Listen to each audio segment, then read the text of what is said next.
Okay, so today I want to talk about getting information from the internet and social media, and also opinions, and the fact that a lot of our opinions, they stem from childhood. Like the opinions that we have now in adulthood, they come from the family, the friends, the people that raise us, the environment we're in. That's another reason why I'm really big on environment, where if you could make it easier for yourself to succeed in, for example, if you, like, I don't know, want to go to a career, into like a new career, then it would be easier for yourself to succeed in if you surround yourself with people that are already in that place, or go to activities and groups that are already there.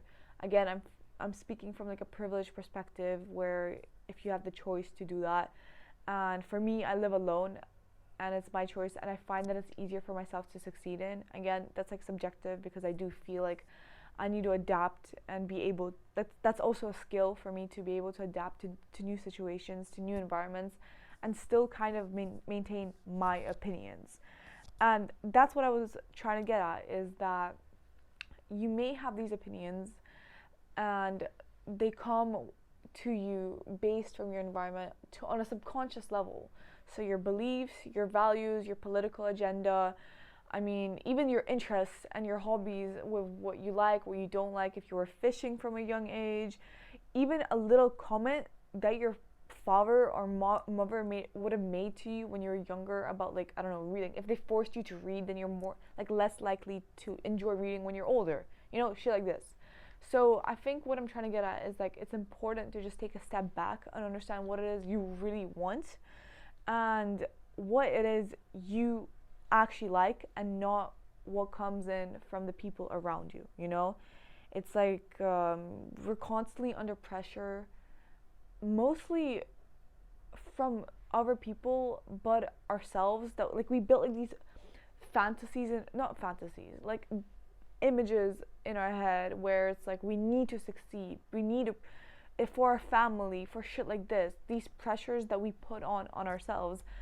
But it's important to take a step back and understand what it is you really want. So I have a lot of friends that have, like, parents that work in, like, the medical fields, and because they work in the medical fields, they have a pressure, like, in the family, that they have to go into the medical field, but it's not necessarily what they want to do.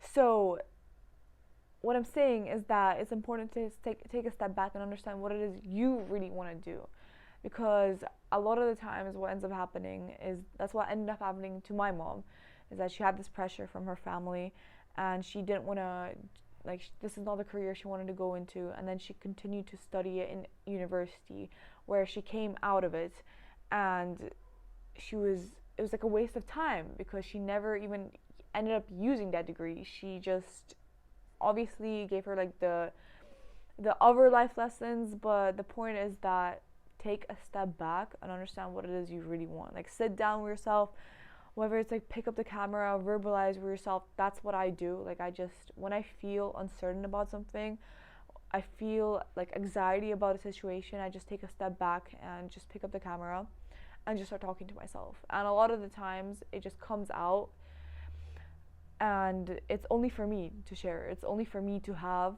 and not share it with other people. And I guess that's another thing that really I feel like makes me self-aware about what it is I want to do on the grand scale of things. So yeah, just understanding that a lot of these opinions are on a subconscious level and are influenced by our environment. So if you want to succeed in, like, for example, I always give this example, but with, like, weight loss, if you want to lose weight, if you're in a house surrounded and filled with junk food, guess what? It's going to be harder for yourself to succeed in, because when you have that moment of weakness, then your automatic, I guess, behaviors of just picking up food to deal with your feelings and your emotions and cope with it comes, and you're going to probably end up regretting it.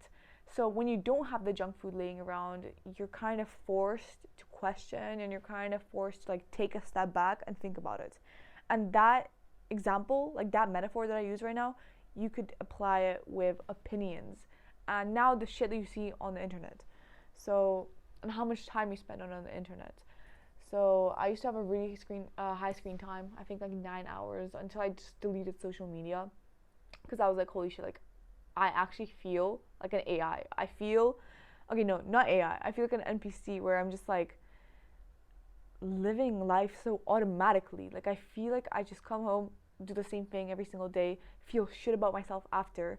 And because I feel shit about myself after, I'm like, I'm tired, I can't be asked. And then I go back into the cycle of staying on my phone, and my screen time was deadly high. And my confidence was shit. I was overweight, and I realized that the only thing I had to do is just delete social media. And I'm given this story on my last YouTube videos. Like I went into depths about like deleting social media. But basically, when I tell you that the only good thing that came out of it is me knowing the new trends, or like me finding out these random facts, but what good did that do to me? Like it was legit useless in my life. So I can't even recall, or maybe it's my memory, but I can't even recall any important information that I learned on social media because I just didn't know how to use it correctly. And because I didn't know how to use it correctly, what was the point of it?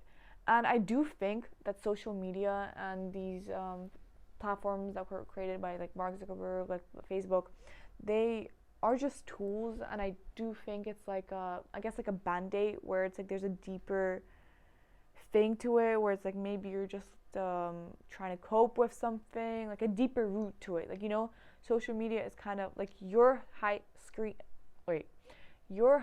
time on social media is just you trying to cope with something that you don't know about it. So, like I said again, taking and dedicating time for yourself to just verbalize, write down, film a video, just talking with yourself and understanding yourself and knowing yourself, which a lot of people cannot do and don't know how to do, is so important because that makes you learn and enjoy your own company.